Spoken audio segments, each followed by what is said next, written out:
ಅಲ್ಲಿ ಯಾರು ಕಾಣಿಕೆ ಹಾಕ್ಬಾರ್ದು, ಹುಂಡೆಗೆ ಕಾಣಿಕೆ ಹಾಕ್ಬೇಕು. ಹಣ್ಣು ಕಾಯಿ ತಂದವ್ರು ಕಾಯಿ ನಷ್ಟ ಮಾಡಕ್ ಅನುಕೂಲ ಮಾಡ್ಕೊಡ್ಬೇಕು. ಅಶ್ವಥ್ ಅವರು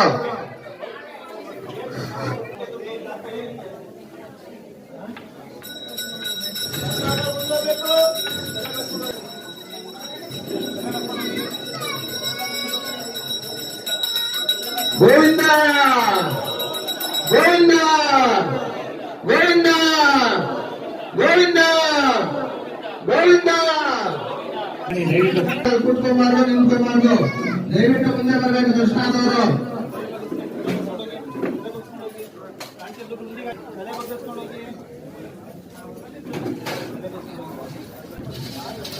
ಮುಂದೆ ಬನ್ನಿ ಅಮ್ಮ, ನಿಂತ್ಕೋಬೇಡಿ. ಅಶ್ವತ್ಥ ಮಂಗಳಾರತಿ ಕೊಡಿ. ಹಣ್ಣು ಕಾಯ್ದವ್ರು ಕಾಯಿ ಹೊರಗಡೆ ಹೊಡ್ಕೊಂಡ್ ಬನ್ನಿ ಅಮ್ಮ, ಮುಂದೆ ಬನ್ನಿ. ಅಶ್ವತ್ಥ ಅವರು ಮಂಗಳಾರತಿ ಮುಂದೆ ಬನ್ನಿ ಅಮ್ಮ.